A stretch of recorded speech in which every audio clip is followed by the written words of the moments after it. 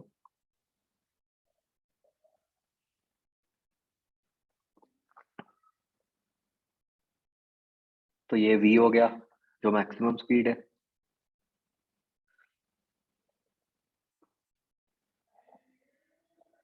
ठीक है, तो देखो अब हम क्या इक्वेशंस बना सकते हैं। हमें ये कह दिया कि जो लेफ्ट साइड वाला पोर्शन है वो टोटल का 1 mth है, जो राइट साइड वाला है, मतलब अगर हम टोटल डिस्टेंस कुछ भी डी अज्यूम कर लेते हैं, तो लेफ्ट लेफ्ट साइड वाला बन गया d/m, राइट साइड वाला बन गया d/n।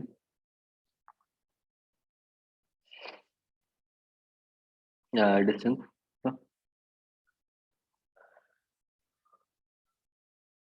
अब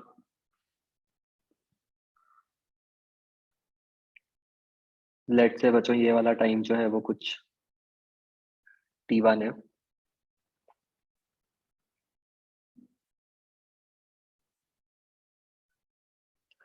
ओके, हमारे पास बीच वाला भी ऑफ कोर्स डिस्टेंस बन गया, जो यूनिफॉर्म वाला है, वो d minus d/m minus d/n बन गया। Greatest velocity to average velocity, मतलब ग्रेटेस्ट तो वेलोसिटी v होगी, है ना यहाँ पे, और एवरेज क्या सर होएगा। हम्म। सर यहाँ पे यूनिफॉर्म तो लिखा नहीं हुआ ना, पहले सीधा फिर यूनिफॉर्म एक्सेलरेट फिर सीधा रिटार्ड, तो वो ऊपर वाली लाइन की जरूरत तो नहीं हमें। नहीं बट ये तो नहीं कहीं लिखा कि,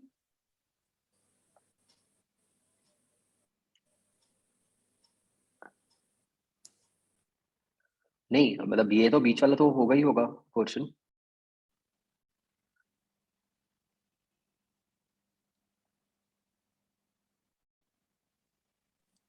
ऐसा क्यों?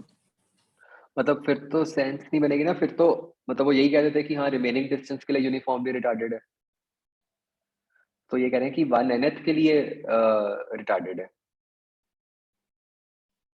तो मतलब कुछ डिस्टेंस ऐसा भी होगा ना जिसमें ना एक्सेलरेशन है ना रिटार्डेशन है।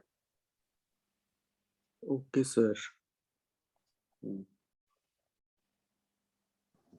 सर जहां पर आपने यूनिफॉर्म वेलोसिटी ज्यूम किया है, वहां पर ऐसे भी तो हो सकता है कि कोई भी रैंडम मोशन कर रहा है पार्टिकल। नहीं मतलब हो सकता है, बट अगर लैंग्वेज से हम देखें तो मतलब उन्होंने एक्सेलरेशन और रिटार्डेशन वाला दे दिया क्या, कि क्या है, मतलब जो ज्यादा सेंस बन सर रही ये है वो ये इसकी बन लैंग्वेज रही है मतलब कि खराब है वैसे। थोड़ी सी खराब है, बट इतनी खराब नहीं है कि मतलब हम समझ ना पाए।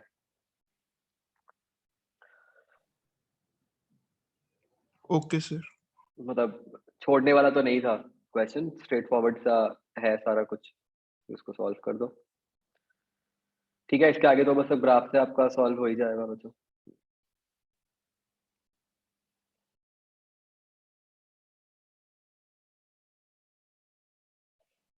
और दूसरा वो ट्रिक वाला केस जो मतलब है कि एम और एन को इक्वल ले लो, मतलब एम और एन को मान ले लो, उससे भी यू कैन ट्राई। अंडरस्टूड बच्चों?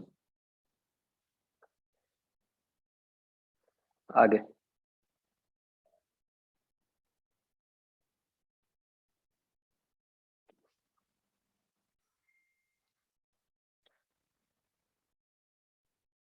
सेकंड क्वेश्चन,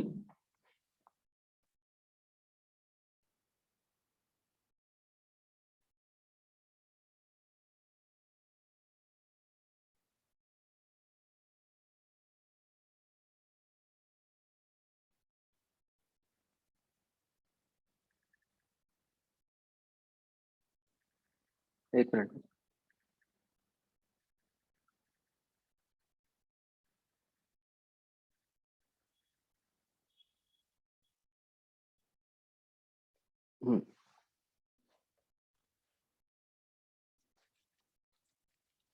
नहीं, फर्स्ट क्वेश्चन में फर्स्ट क्वेश्चन में वो इक्वल नहीं थे ना, एक्सेलरेशन रिटार्डेशन,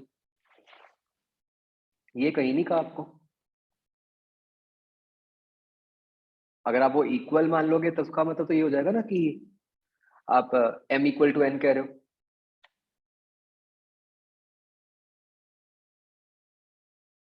वो नहीं करना।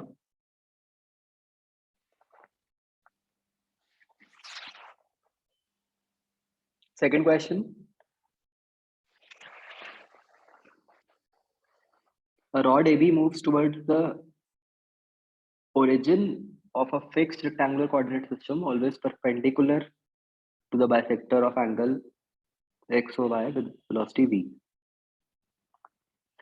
The speed of point of contact of rod and x-axis will be.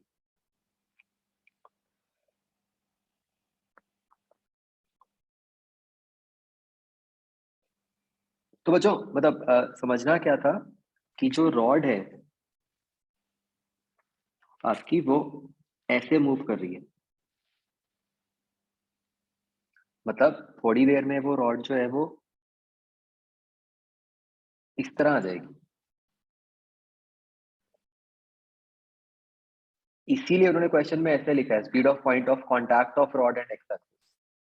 मतलब ये एंड पॉइंट नहीं है रॉड का, ये एक ऑल टुगेदर डिफरेंट पॉइंट है।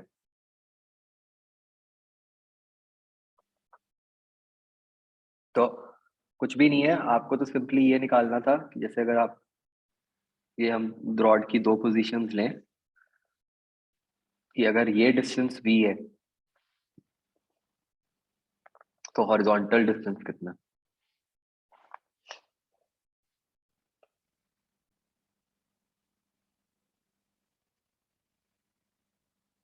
तो क्लियरली एंगल 45 है, वो सीधा ही पता है कि √2 की टर्म में आएगी।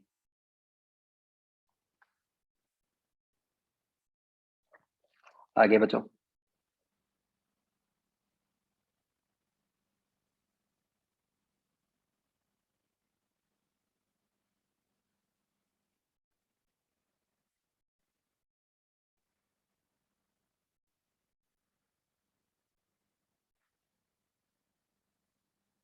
सेकंड क्वेश्चन में आपको क्या निकालना है कि speed of point of contact of rod and x axis, मतलब मान लो ये रॉड की इनिशियल पोजीशन है तो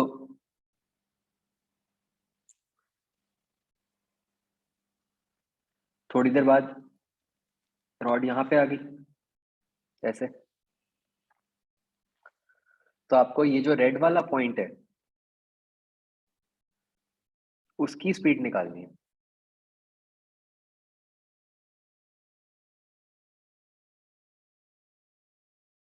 मतलब रॉड का वो पॉइंट जो एक्स एक्सिस के ऊपर है उसकी speed.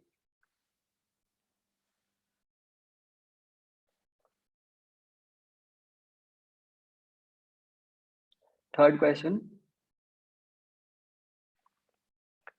Two particles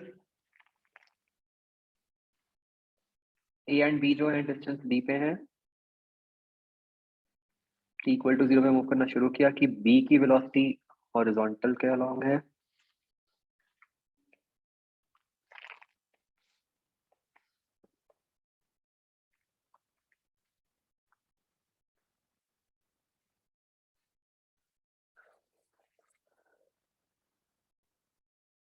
t equal to 0 पे डिस्टेंस d पे है और ये परपेंडिकुलर है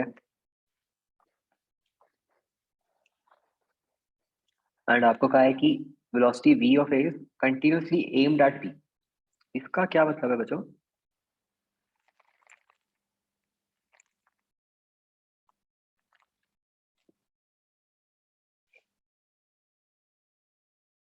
एंड बच्चों एक चीज और जो हमें मतलब क्वेश्चन से ही समझनी पड़ेगी, डायरेक्टली मेंशन नहीं है,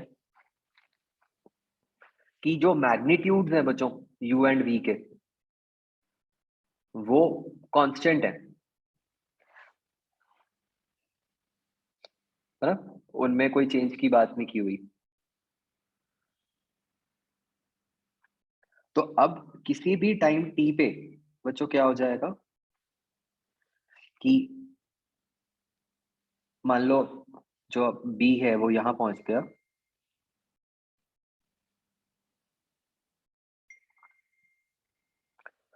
तो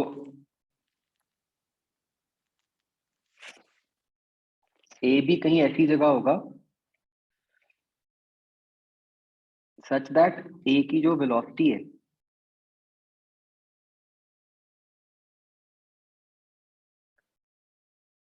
वो b की तरफ पॉइंट कर रही है।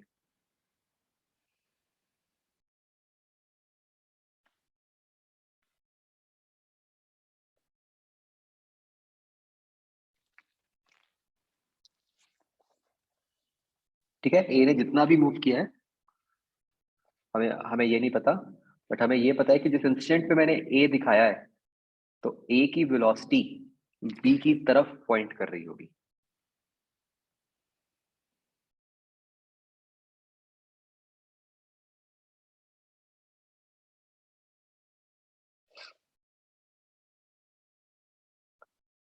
बच्चों क्या ये समझ आता है?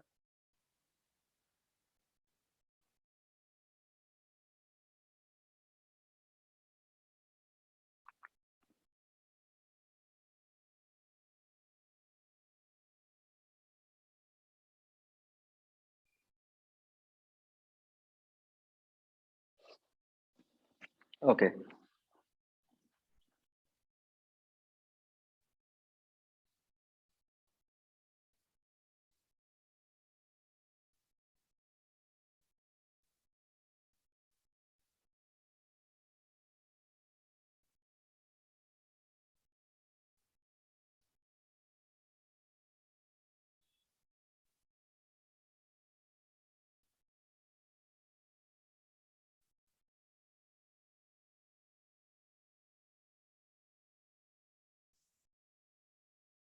तो ये एंगल भी इतना ही हो गया।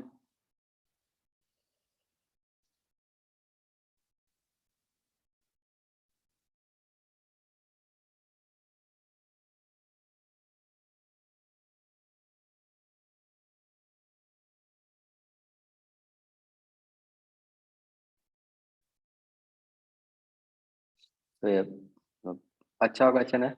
इस किसका वजह हो गया था ये, मतलब एग्जाम के टाइम पे या उसके बाद?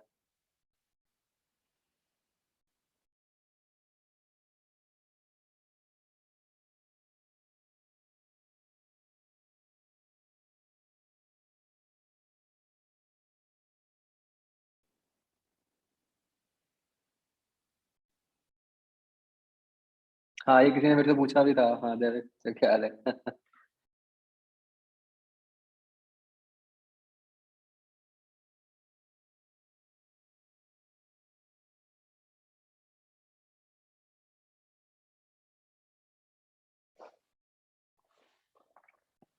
ओके, तो ये थोड़ा सा बच्चों मतलब टिपिकल सा क्वेश्चन है ये। अ,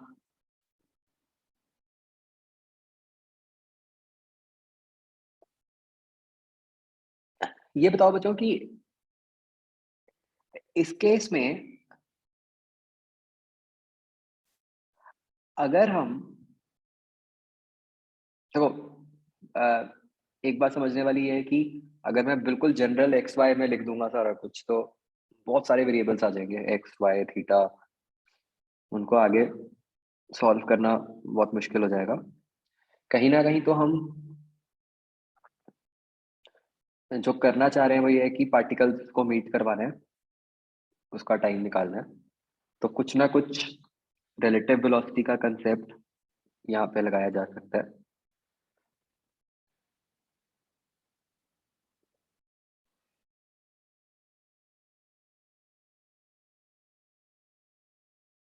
देखो, बी की वेलोसिटी हमेशा हॉरिजॉन्टल है ना? तो उससे हम ये तो पक्का कह सकते हैं ना एक चीज तो, कि ए जब जब भी ए बी को मीट करेगा तो ए ने वाई डायरेक्शन में कितना ट्रैवल किया हुआ होगा बच्चों?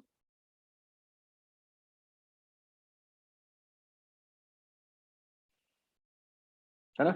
ये तो पक्का है कि डी ट्रैवल किया होगा ए ने। हमें ए की वाई डायरेक्शन की वेलोसिटी नहीं पता, मतलब वो चेंज कर रही है, बट क्या मैं ये लिख सकता हूँ कि जो जैसे जो मैंने फिगर बनाया है कि integral v sin theta dt from 0 to t, where t is the time of collision, should be equal to d.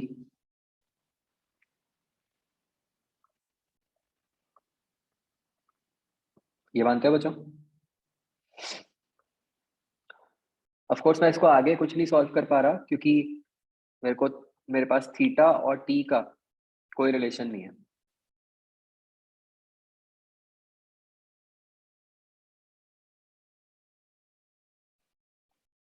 ना। अब बच्चों, मतलब ये इंफॉर्मेशन थी, मैंने लिख दी। अब बच्चों मान लो मैं, मतलब कहीं का कहीं मीट कर रहे हैं तो लग रहा है कि शायद कुछ रिलेटिव वेलोसिटी यूज की जा सकती है। Let's say we go to the frame of B.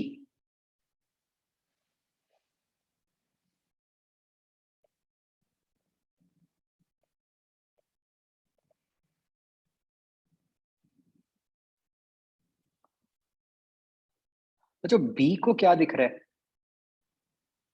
कि ए की उसकी तरफ कितनी वेलोसिटी है?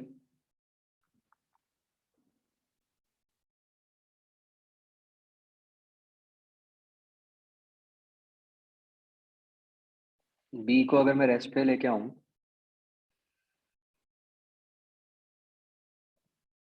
तो उसको क्या दिख रहा है कि ए उसकी तरफ कितनी वेलोसिटी से अप्रोच कर रहा है बच्चों?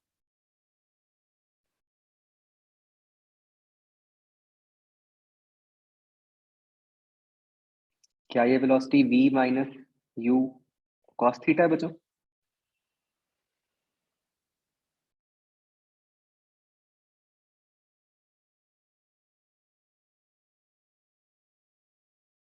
सबको समझ आ रहा है बच्चों? तो भाई अगर मैं बी के फ्री में जाता हूं तो बी को ये दिख रहा है कि ए उसकी तरफ आ रहा है with a velocity of v minus you cos theta, है ना?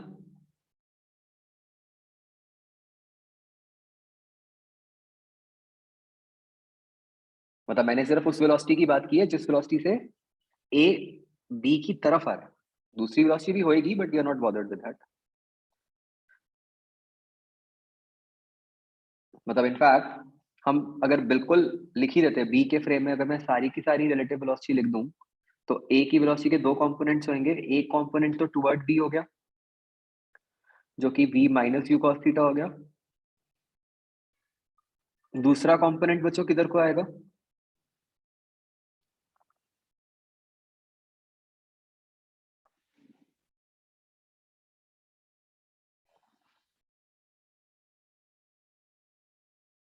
दूसरा कंपोनेंट ऐसे ऊपर को आएगा u साइन थीटा,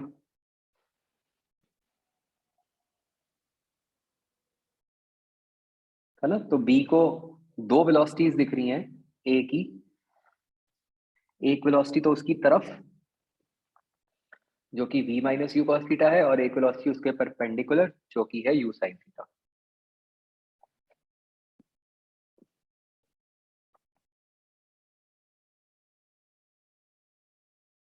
अब बच्चों बी कैसे इक्वेशन लिखेगा?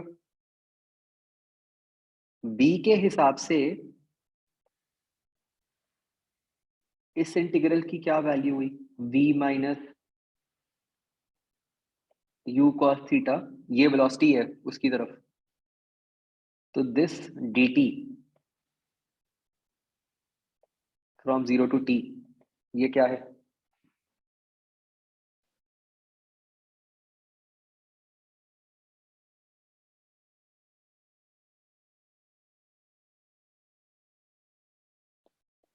ये एक तरह से ये जो हमने लिखा है, this is the total distance travelled by A B की तरफ, है ना? बी ए का बी से पहले कितना डिस्टेंस था? डिस्टेंस भी नहीं, डिस्प्लेसमेंट, है ना? हमने इंटीग्रल v dt की है।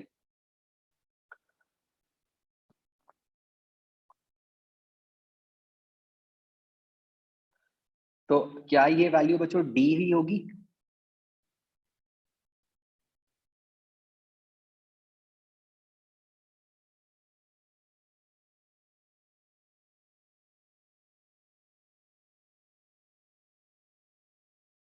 सोचो बच्चों सारे ध्यान से।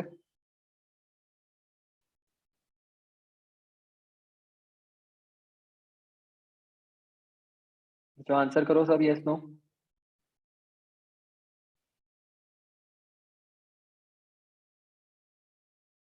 हमने क्या लिखा है? हमने सिंपली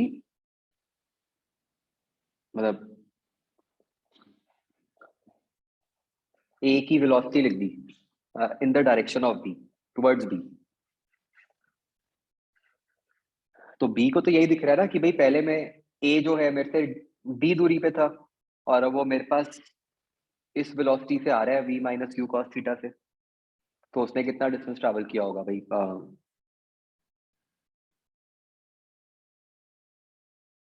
इसका इंटीग्रल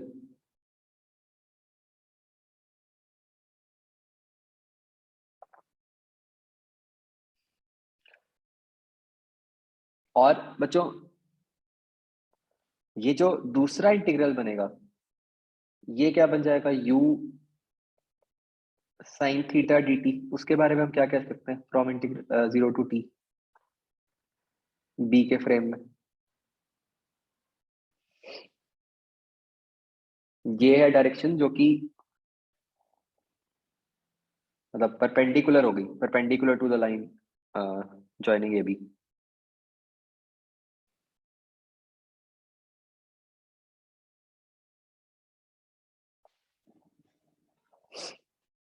इसको सोचना बच्चों ध्यान से, ये क्या बनेगा?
तो बच्चा ये तो कुछ टेंजेंशियल डायरेक्शन की डिस्प्लेसमेंट ही आ जाएगी, मतलब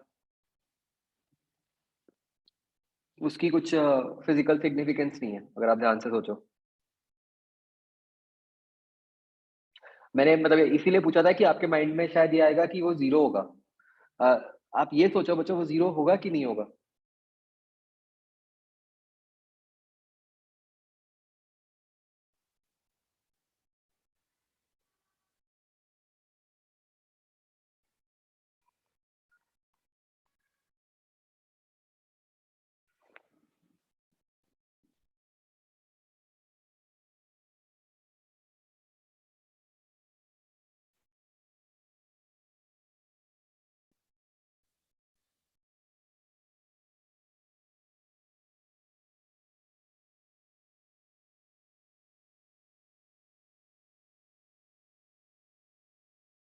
Why should it be zero?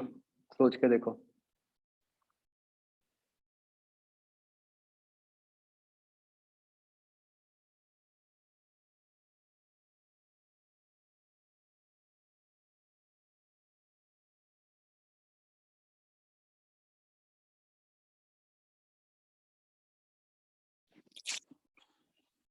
चलो मैं आपको इसका एक वो देता हूँ, इसकी इक्विवेलेंट एक सिचुएशन। मान लो आप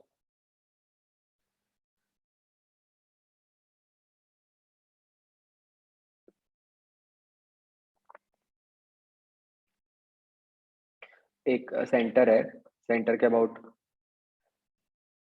एक पार्टिकल ऐसे सर्कल में मूव कर रहा है, ठीक है? तो सेंटर को इस पार्टिकल की कुछ वेलोसिटी नजर आ रही है, वीटी।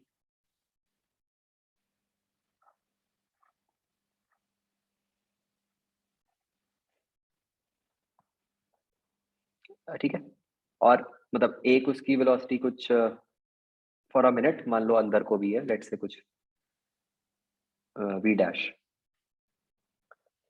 तो वी डैश वेलोसिटी तो उसको सी की तरफ लेके जा रही है, जो वीटी वेलोसिटी है वो उसको सर्कल में मूव करवा रही है, स्पाइरल कह लो लेट्स से, ठीक है ना? तो मतलब इस केस में हो सकता है जो पाथ बने वो कुछ ऐसा बन जाए कि वो मतलब उसको ऐसे कुछ जाते जाते कुछ ऐसे करते करते फाइनली वो सेंटर पे पहुंच गया। तो ये जो वीटी है बच्चों, इस केस में क्या इंटीग्रल वीटी टीटी जीरो होगा?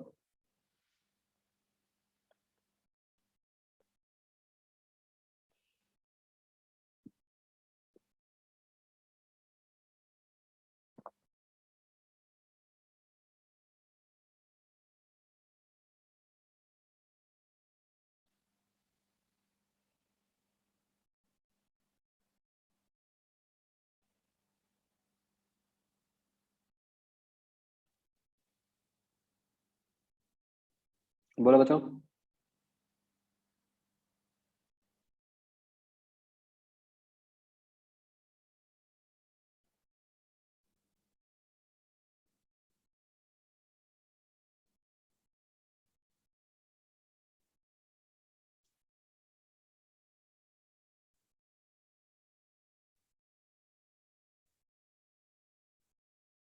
बच्चों वो जीरो तब होता अगर वो जो टेंजेंशियल डायरेक्शन है वो एक फिक्स डायरेक्शन होती। ये डायरेक्शन तो हर इंस्टेंट पे चेंज हो रहा है ना, टेंजेंट की डायरेक्शन तो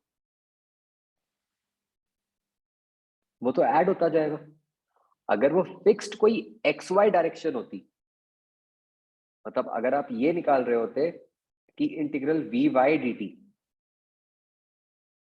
वो जीरो आएगा क्योंकि आपको पता है कि हाँ वाई डायरेक्शन में पार्टिकल की डिस्प्लेसमेंट जीरो है। जो आप integral v t d t निकाल रहे हो वो तो टेंजेंशियल डायरेक्शन की उसकी डिस्प्लेसमेंट है। तो टेंजेंशियल डायरेक्शन में तो उसने ये जितना ग्रीन पाथ बन रहा है ये मूव किया ही है ना, उसकी तो वैल्यू कुछ नॉन जीरो ही आएगी ना। तो ये value this is not zero. And उसकी जरूरत भी नहीं थी, ठीक है, वो तो मैंने आपको ऐसी तरफ समझाने के लिए पुट किया था। ओके, अब मुझे देख के बताओ बच्चों ध्यान से, इसको आप कैसे सॉल्व कर सकते हो ये दो इक्वेशंस को। एक है आपकी integral v sin theta dt is equal to D. इससे तो आपके पास ये आ गया, बेसिकली v तो आपका कांस्टेंट ही था, तो इससे आपके पास ये आ गया कि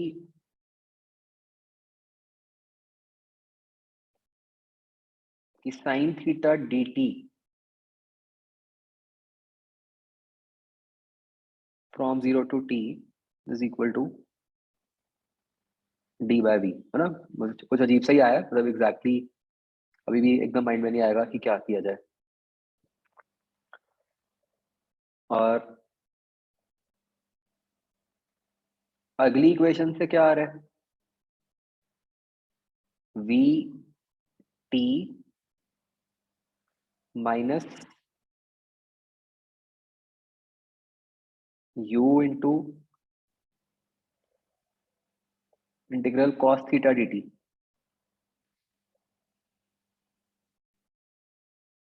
this is equal to d।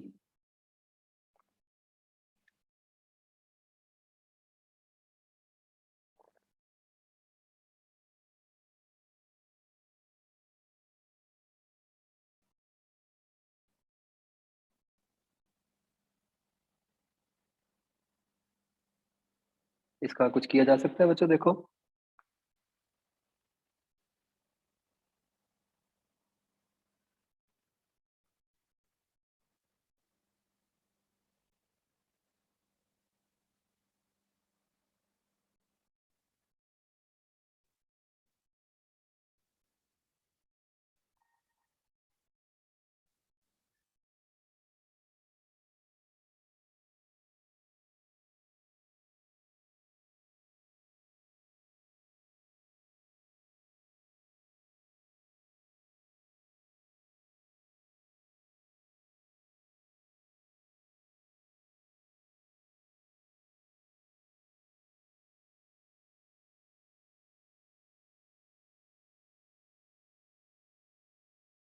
देखो भाई सारे,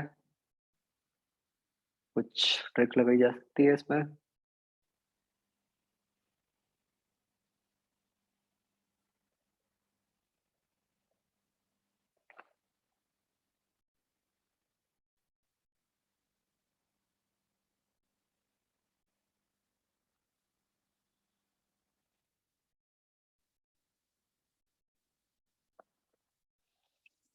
एक बच्चों अगर मैं एक्स डायरेक्शन में लिखूं, क्या मुझे ये पता है कि एक इक्वेशन ये भी बन रही है ना कि integral v cos theta dt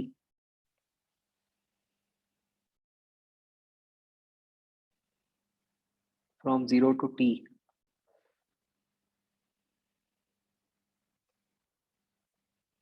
क्या बच्चों मुझे इसकी वैल्यू पता है क्या होगी? This is distance travelled by particle a in x direction. This should be equal to distance travelled by b in x direction, है ना। और वो कितना हो गया?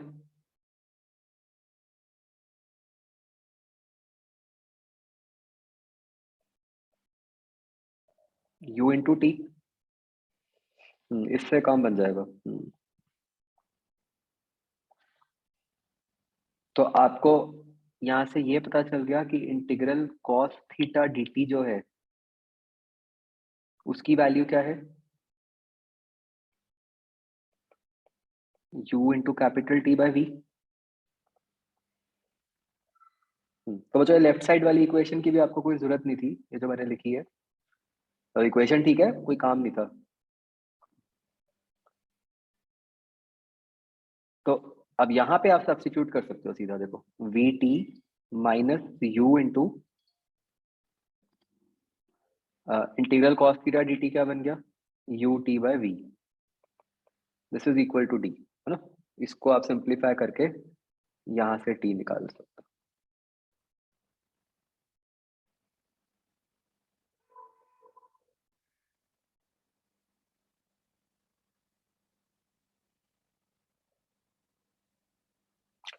बच्चों आया समझ?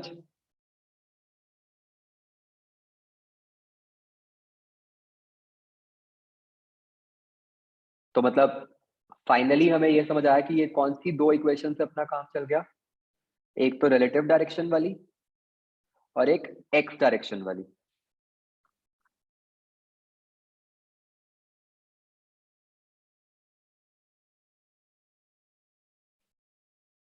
राइट बच्चों?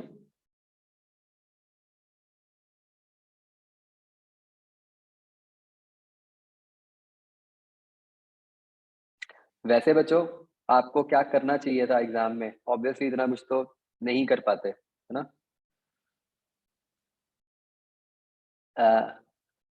ये तो मतलब क्वेश्चन ऐसा है कि जिसने पहले किया भी हो ना, वो भी 4 बार सोचेगा करने से पहले कि कैसे होगा, है ना? मतलब बिल्कुल रट्टा ही मारा हो तो अलग बात है, लेकिन अदरवाइज ये वैसा क्वेश्चन नहीं है कि स्ट्राइक करे। बट आपको ऑप्शंस देखनी चाहिए थी बच्चों। आपकी सेकंड और थर्ड ऑप्शन तो वैसे ही एलिमिनेट हो गई, वो तो डायमेंशनली पॉसिबल नहीं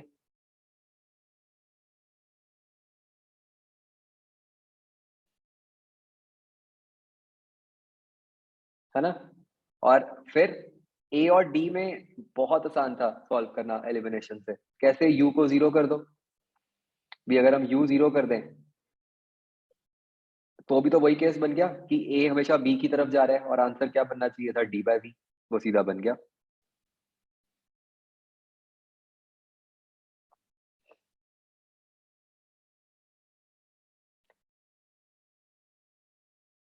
मतलब क्या था कि ये क्वेश्चन मैंने आपको प्रॉपर तरीके से करके दिखा दिया, जो आपको समझ आ गया कि उससे तो हो ही नहीं सकता था। बट पढ़ते सार ऑप्शंस देख के आपको ये तो दिख ही रहा था कि भाई आंसर तो पहले और लास्ट में से ही होना है। तो आपके माइंड में आना चाहिए था कि हाँ यार कोई ट्रिक लगा के देखते हैं,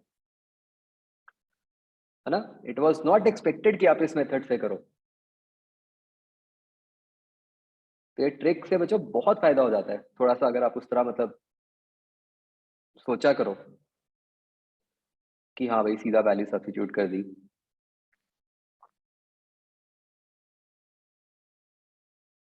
चलो आगे बच्चों।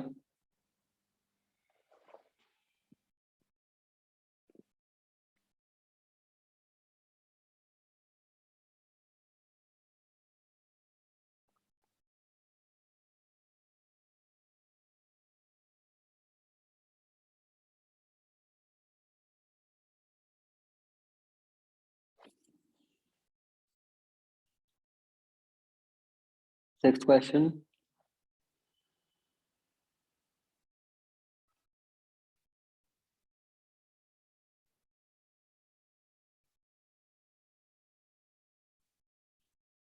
तो दोनों को आपने हॉरिजॉन्टली फायर किया है, मास दिया हुआ है।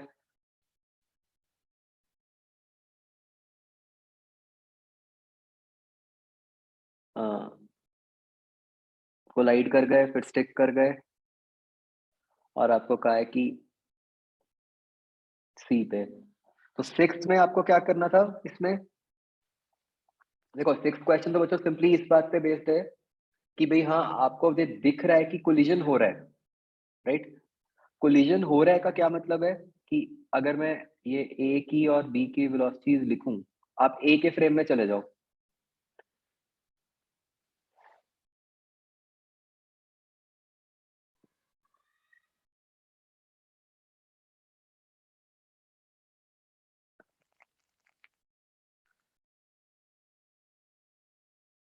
टाइम ऑफ कोलिजन पूछा, ठीक है।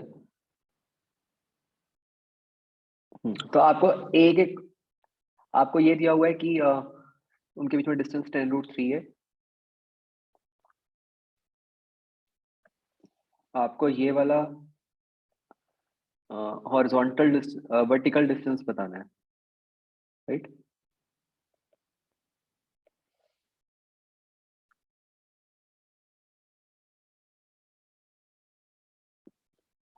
ओके, आपको एंगल दिया हुआ है कि ए से जो फायर किया है वो ऐसे 10 से फायर किया है, बी से जो फायर किया है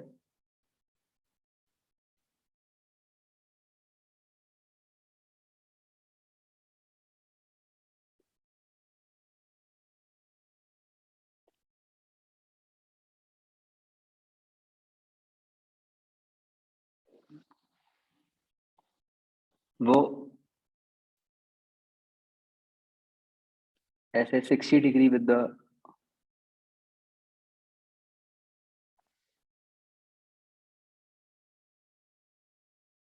हॉरिजॉन्टल फायर किया और उसका भी मैग्नीट्यूड आपको दे दिया 10 है, ठीक है ना, ये सिचुएशन है और आपको हॉरिजॉन्टल डिस्टेंस 10√3 दिया हुआ है।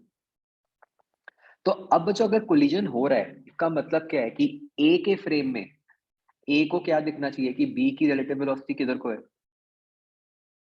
टुवर्ड्स ए,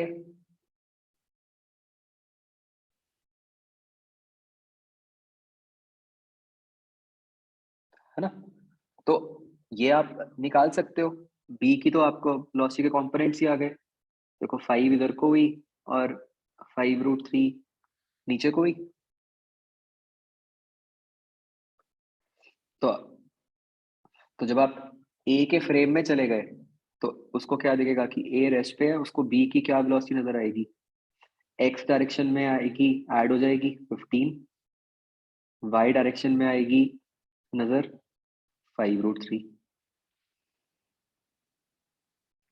तो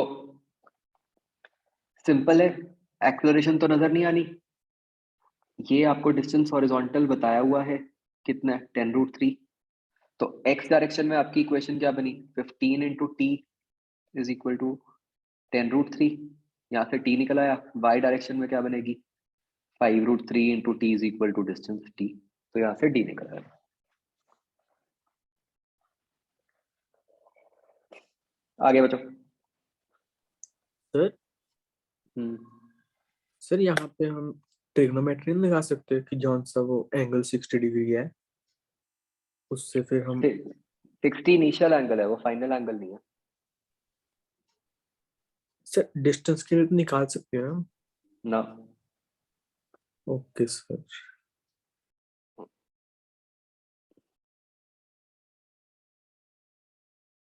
आगे बचो।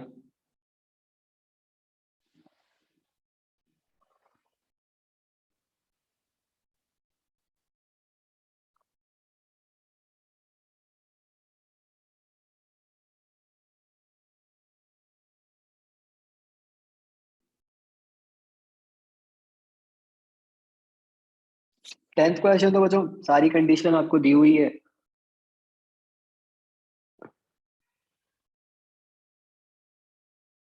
सेम वेलोसिटी ऑफ प्रोजेक्शन है, डिफरेंट एंगल्स है, मैक्सिमम हाइट दे दी, बस वो बनाओ कंडीशंस बन जाएगा, और कुछ तो इसमें करना ही नहीं है।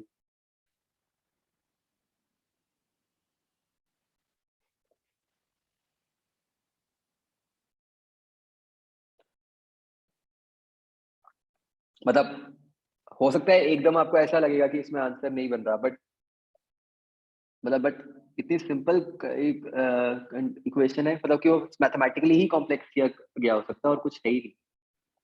जैसे maximum height of A is 2/3 the horizontal range of B, अब ए की मैक्सिमम हाइट क्या हुई, यू स्क्वायर साइन स्क्वायर अल्फा/2g, ये आपको क्या का है, 2/3 of horizontal range of B, horizontal range of B क्या हुई, यू स्क्वायर साइन 2β/g।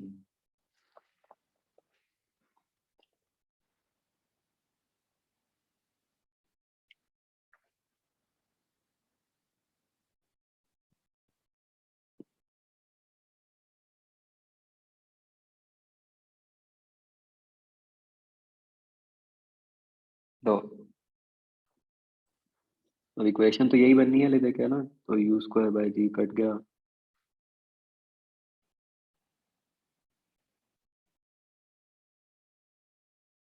ये आपका बन गया sine square alpha is equal to 4/3। अब जो ए ऑप्शन है वो तो क्लियरली दिख रहा है क्या करना है, साइन स्क्वायर अल्फा को 1 माइनस कॉस स्क्वायर अल्फा की फॉर्म में लिख लो,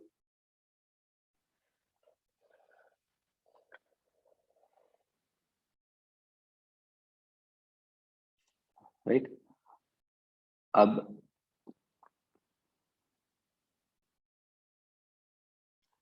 बाकी ऑप्शंस जैसे अब सी ऑप्शन है, कैसे चेक करोगे कि maximum value of beta is half sine inverse 3/4?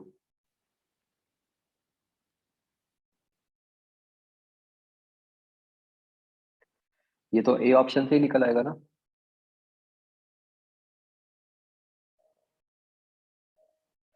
और ऐसे ही maximum horizontal range of A is this, एक ही रेंज मैक्सिमम कब होएगी? जब अल्फा 45 है, अल्फा को पुट करोगे उधर से बीटा निकल आएगा।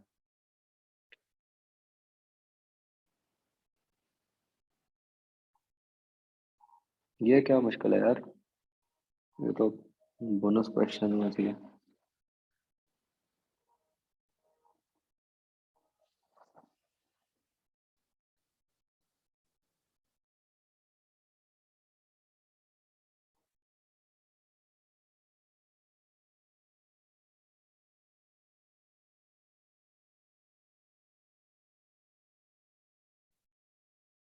आगे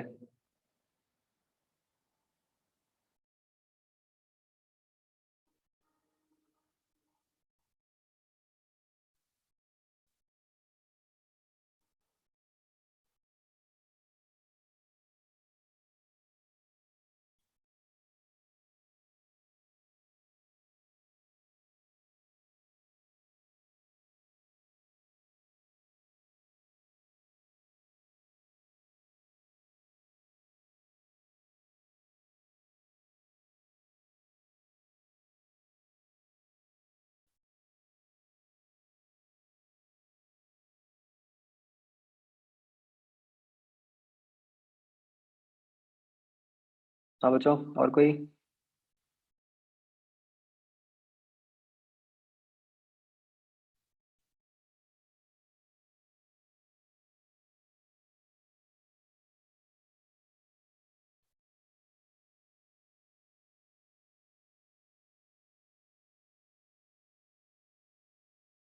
seventeenth question, simple vectors.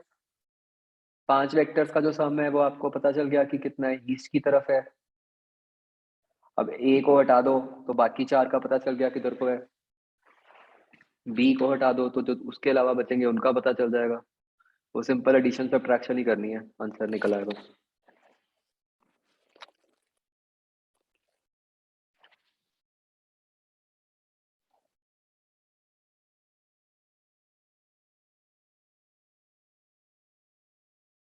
Twentieth question,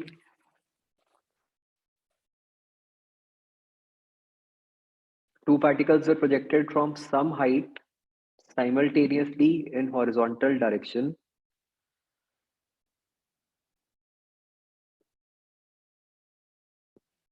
with same speed u perpendicular to each other.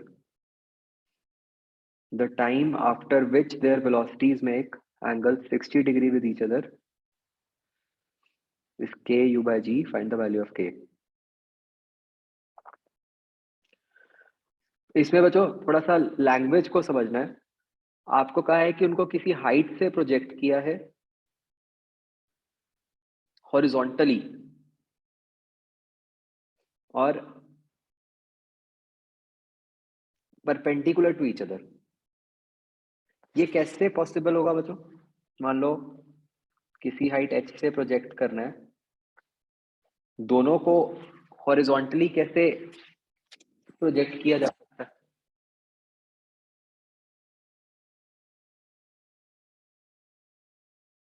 सोचो भाई।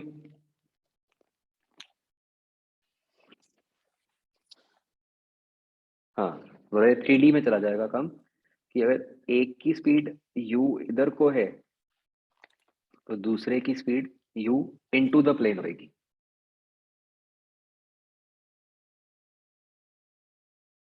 तो मतलब अगर मैं इसको x डायरेक्शन बोलता हूँ और इसको y डायरेक्शन बोलता हूँ, ठीक है, तो नीचे वाली जो डायरेक्शन है, मतलब ऊपर वाली डायरेक्शन जो है आपकी, वो z हो गई। तो अब किसी भी टाइम पे जो राइट साइड वाला पार्टिकल है उसकी क्या वेलोसिटी हो जाएगी? You I cap minus GT K cap,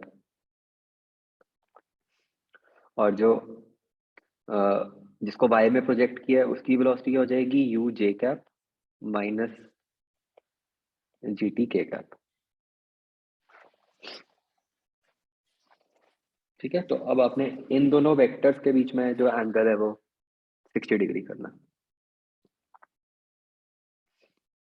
understood?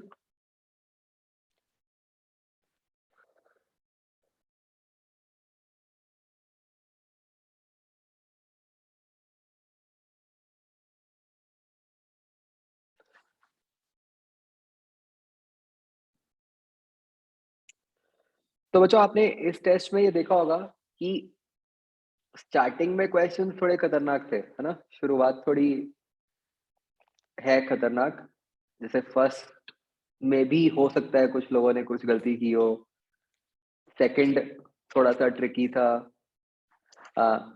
Third मुश्किल हो गया,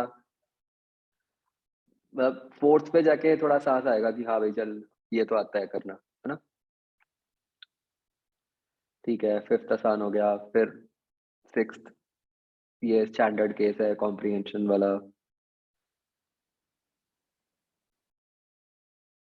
ये ठीक है, 9 10 ये मतलब 12th है आसान थोड़ा, बस एक बार सोचने में लगेगा कि पता नहीं क्या है। तो आगे जाके तो हैं क्वेश्चंस मतलब जो डुएबल हैं। तो जैसे मैं आपको हमेशा कहता हूँ घबराओ मत, है ना? मतलब जो मुश्किल है वो सबके लिए मुश्किल है, मतलब शुरू वाले क्वेश्चंस में डेफिनेटली सभी लोग अटके होंगे। तो तो वो जो प्रेजेंस ऑफ माइंड है कि भाई ट्रिक लगा सकते हैं कि नहीं, जैसे फर्स्ट में लग जाती ट्रिक, थर्ड में ट्रिक लग जाती, वो आपको एकदम से मतलब एक बहुत बड़ा एज दे देगी।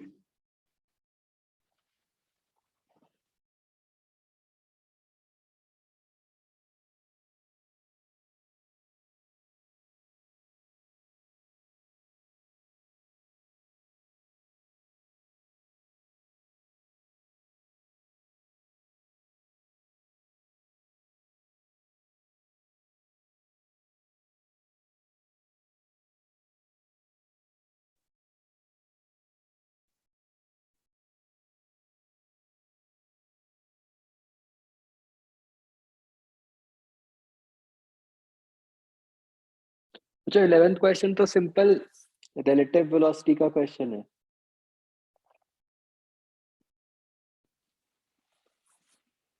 कोई भी दो बसेस के बीच में डिस्टेंस कितना है?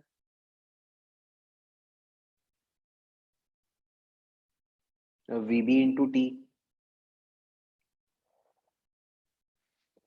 तो एक केस में वो मतलब सेम डायरेक्शन में है स्पीड साइकिलिस्ट और बस की, एक केस में ऑपोजिट डायरेक्शन में है, डिस्टेंस तो वही है, बस सीधा सीधा वो लग जाएगा, मतलब एक केस में सब्ट्रैक्ट हो जाएगी रिलेटिव वेलोसिटी, एक केस में ऐड हो जाएगी, बस यही करना और कुछ भी नहीं है।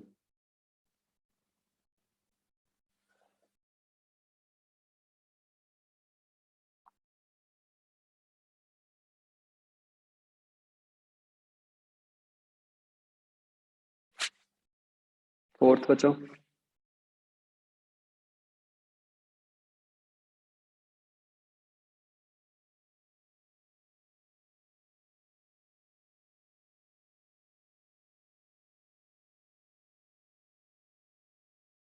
सेकंड क्वेश्चन,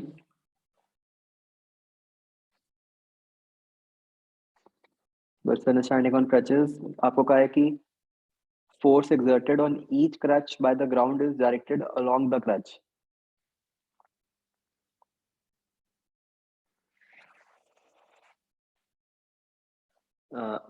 और आपको ये कह दिया कि कोफिशिएंट ऑफ फ्रिक्शन दे दिया, largest angle theta max before it begins to slip on the floor।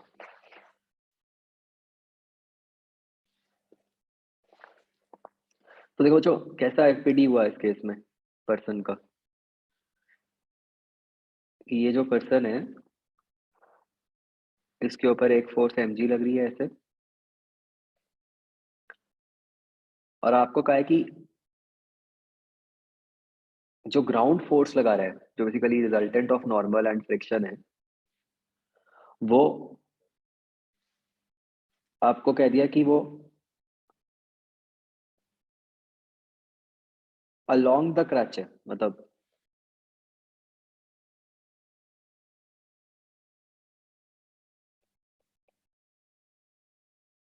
ये जो भी एंगल बनेगा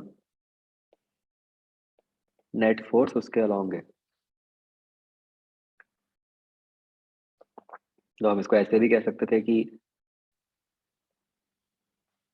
मतलब ये फोर्स के दो पार्ट्स होंगे, एक पार्ट हो गया नॉर्मल रिएक्शन और ये पार्ट हो गया फ्रिक्शन, ऐसे। और लार्जेस्ट एंगल की बात हो रही है, फ्रिक्शन कोफिशिएंट आपको बता दिया कि म्यू एन है।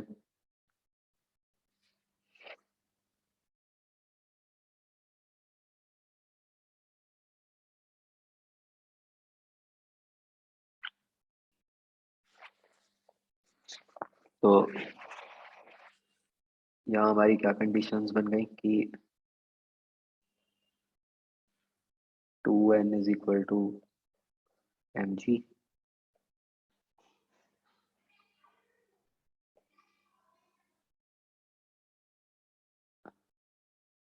तो n आ गया mg/2, फिर आ जाएगा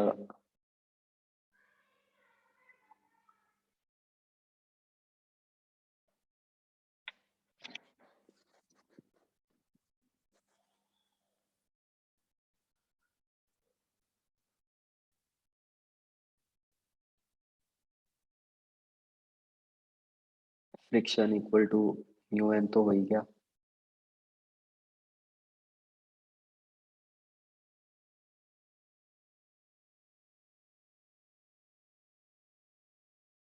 और जो फ्रिक्शन है बच्चों, अगर मैं इसको म्यू एन डालता हूँ तो ये बन गया, और व्हाट इज म्यू, 0.9,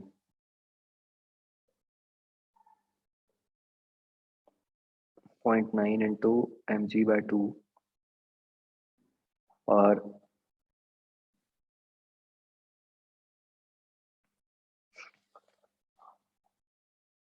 और ये फ्रिक्शन जो है वो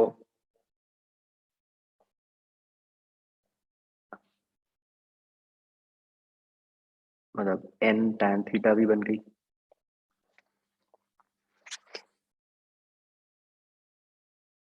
है ना।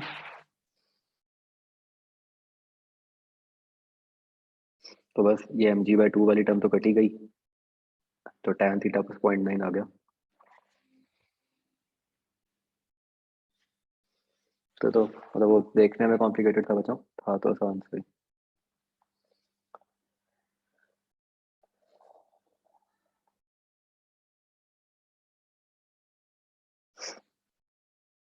First question, chandelier is suspended 1.5 meter below a ceiling by 3 wires.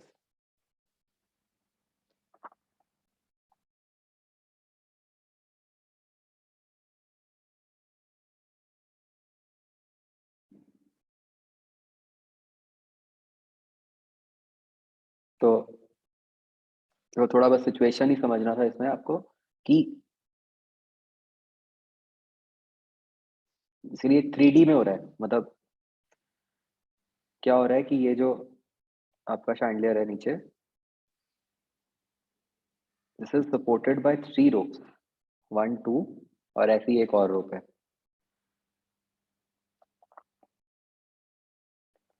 ठीक है, तो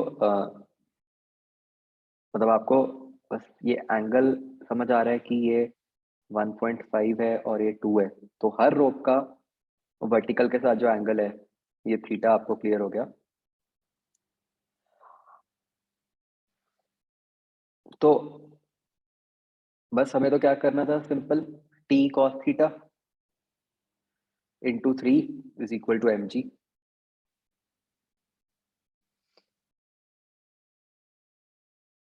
ठीक है, और इस क्वेश्चन में रिक्वायर्ड नहीं था, बट अगर आप वैसे सोचो तो मतलब ये जो 3 वायर्स होंगी बच्चों, ये मतलब किस तरह से होंगी, मतलब ये कुछ ऐसा होगा कि अगर मैं हॉरिजॉन्टल प्लेन में देखूं तो ये तीनों वायर्स इस तरीके से होंगी कि उनके बीच में एंगल जैसे 120 होंगे, है ना, हॉरिजॉन्टल प्लेन में, मतलब जो टेंशन का वर्टिकल कंपोनेंट होगा Tx, ये सबके Tx ऐसे आ रहे होंगे, बताओ क्यों बच्चों?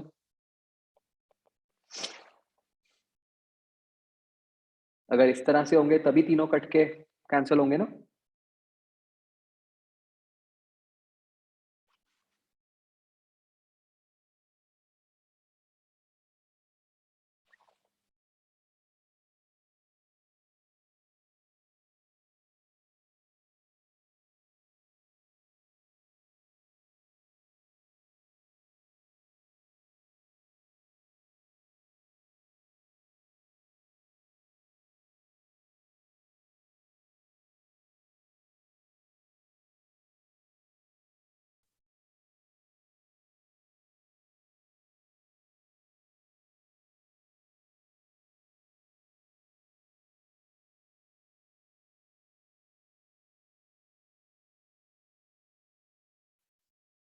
फोर्थ क्वेश्चन, बीच में फ्रिक्शन है, दोनों की इनिशियल वेलोसिटीज कुछ हैं, तो which of the following graphs is correct, और आपको कह दिया है कि जो प्लैंक है वो लॉन्ग है, तो भाई पक्का ऐसा होगा कि अगर लॉन्ग प्लैंक है तो कुछ तो इनके बाद तो ऐसा होगा ही होगा कि रिलेटिव मोशन खत्म हो जाएगी। ठीक है, रिलेटिव मोशन खत्म होने का मतलब क्या है कि अ, मतलब रिलेटिव वेलोसिटी 0 हो जाएगी, मतलब बाद में दोनों की वेलोसिटी सेम हो जाएगी। अगर हम ऑप्शंस देखें तो मतलब पहली 80 में है, बी सी वीटी में है, और मतलब एक्सेलरेशन टाइम और वेलोसिटी टाइम ग्राफ को कंपेयर करना है हमें। तो शुरू में तो स्लिपिंग हो ही रही है, तो जो 1 वाला ग्राफ है उस पर काइनेटिक फ्रिक्शन लगेगी तो उसकी एक्सेलरेशन क्या होएगी, उसकी तो म्यू जी एक्सेलरेशन ही होएगी पीछे को 1 वाले की। 2 वाले पे वही फ्रिक्शन फोर्स आगे को लगेगी, म्यू एम वन जी, तो 2 वाले की एक्सेलरेशन क्या हो जाएगी, म्यू एम वन जी अपॉन M2। तो जो ए ऑप्शन है वो मैग्नीट्यूड, मतलब उसमें दिक्कत क्या है, 1 2 के उल्टे दिए हुए हैं, तो ए नहीं हो सकता, डी ऑप्शन थी एक एक्सेलरेशन टाइम वाली, उसमें 1 की एक्सेलरेशन तो म्यू के जी हो जाएगी, 2 की एक्सेलरेशन क्या होएगी, म्यू M1 जी ओवर M2।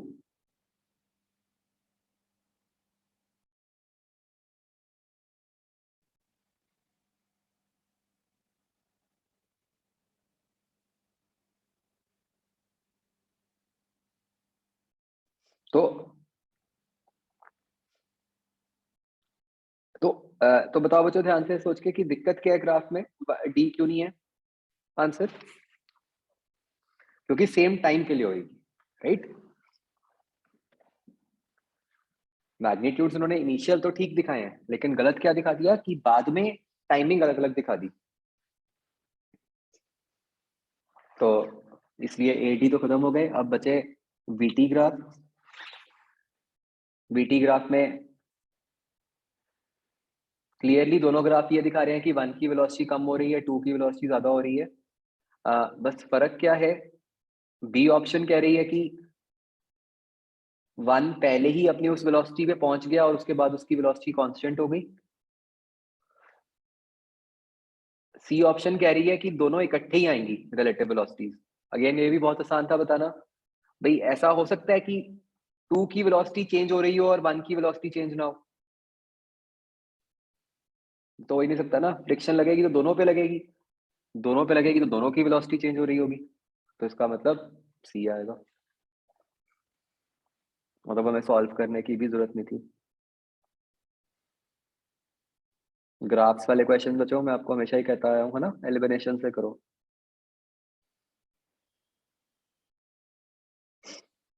Fifth question.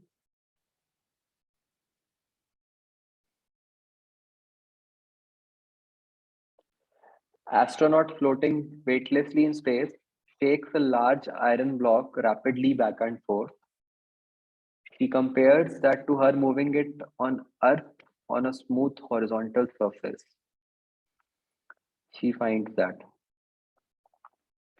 मतलब हम कह रहे हैं कि एक एस्ट्रोनॉट है स्पेस में, वो एक आयरन ब्लॉक को आगे पीछे कर रहा है और हम उसको कंपेयर कर रहे हैं विद द केस कि अर्थ के ऊपर एक स्मूथ हॉरिजॉन्टल सरफेस पे रख के उसको आगे पीछे किया। तो एक बार ऑप्शन समझते हैं, उससे आइडिया लेते हैं कि क्या कहना चाह रहे हैं, किससे कंपेयर करना चाह रहे हैं। मतलब जैसे ये ऑप्शन है, shaking coaster no effort because there is no weight of block, shaking coaster some effort but considerably less than on Earth. Although weightless, the effort required is same. The shaking costs are more effort. तो हम compare कर रहे हैं right कि move करने में अर्थ पे versus space में मतलब कोई फर्क होगा कि नहीं होगा। तो बच्चों क्लियरली स्पेस में वो जो आयरन ब्लॉक है उसके ऊपर कोई ग्रेविटी फोर्स नहीं लग रही होगी, और वही सेम बात जब हमने उसको अर्थ पे रखा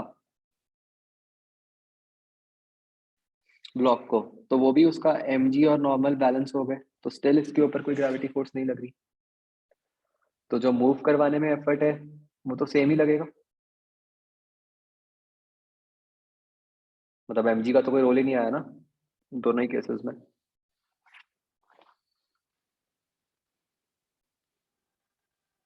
excuse me sir. Hmm sir जो इन्होंने हमें पहली स्टेटमेंट दी है स्पेस वाली, उसमें कहा है कि हम्म वो मूव कर रहे हैं उसे बैक एंड फोर्थ, हम्म तो उसका मतलब क्या कि हॉरिजॉन्टल सरफेस पे मूवमेंट हो रही है कि वर्टिकल डायरेक्शन में हो रही है? Doesn't matter, gravity free space ही है तो फर्क नहीं पड़ा ना। Okay sir. सर इनर्शिया मतलब सेम ही रहता है इरिस्पेक्टिव ऑफ ग्रेविटी, वो मास की प्रॉपर्टी है मतलब एक? हम्म ओके सर।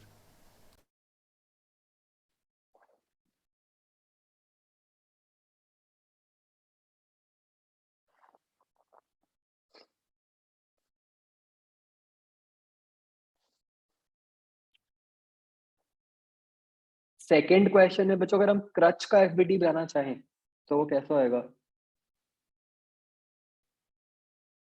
मान लो ये लेफ्ट साइड वाला क्रच है, तो इस पे हमें पता है कि जो ग्राउंड से फोर्स लग रही है वो अलोंग द क्रच ही लग रही है। तो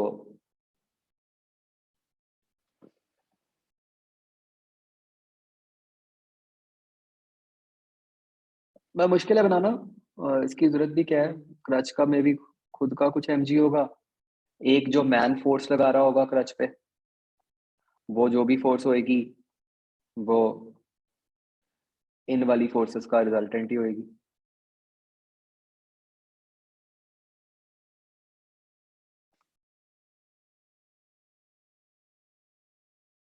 आगे बच्चों।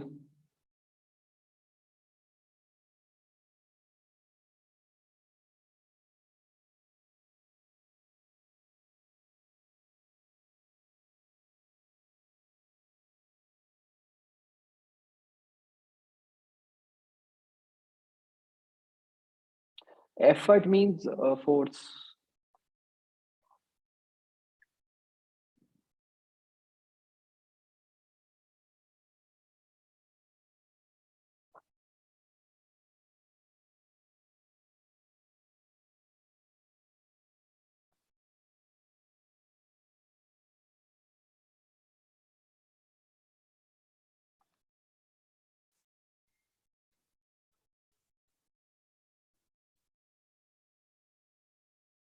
नहीं, एक्सेलरेशन देने के लिए आपको फोर्स तो लगानी पड़ेगी ना, अगर आप ब्लॉक को हॉरिजॉन्टल डायरेक्शन में मूव कर रहे हो F=m में, तो वो वाली तो फोर्स आएगी ना।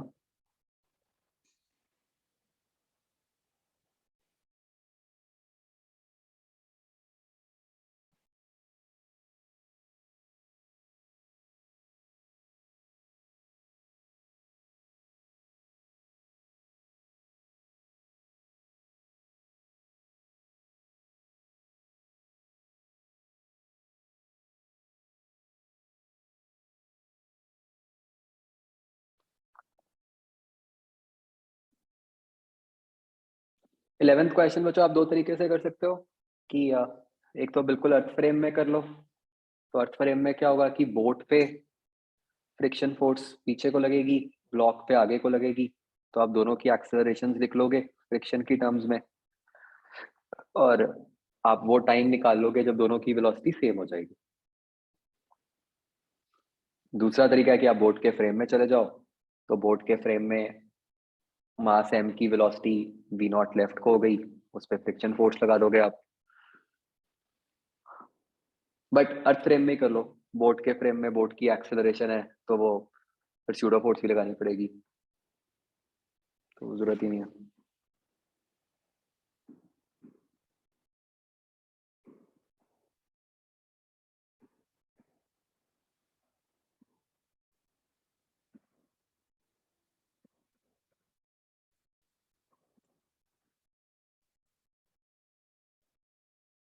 Tenth question, surfaces are smooth, sir correct इसमें शेयर। बी ऑप्शन का ही डाउट है बस। हाँ तो डायरेक्शन अलग होगी ना। ओके सर, मतलब उसको कंसीडर करेंगे हम डायरेक्शन को। बिल्कुल करेंगे हाँ। Okay sir.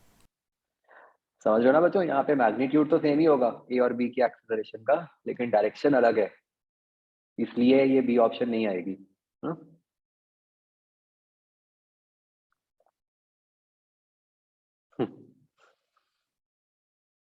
बहुत लोगों ने खोए होंगे मार्क्स पक्का इस चक्कर में 10th में। वो भी -2 हुआ होगा सीधा।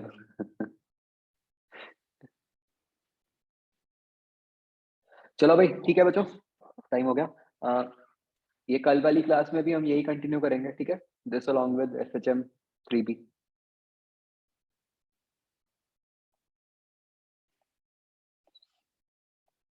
या यूज कल समझाता हूँ क्लास में, ठीक है। आप बच्चों साथ में डू वन थिंग, वो भी खत्म कर दो, वेव्स की एक्सरसाइज 3A कंप्लीट कर लो, ठीक है। वो एक आधा ही पार्ट बचा था अपना, वो डिस्कस कर लेंगे हम साथ में। चलो ओके बच्चों, बाय।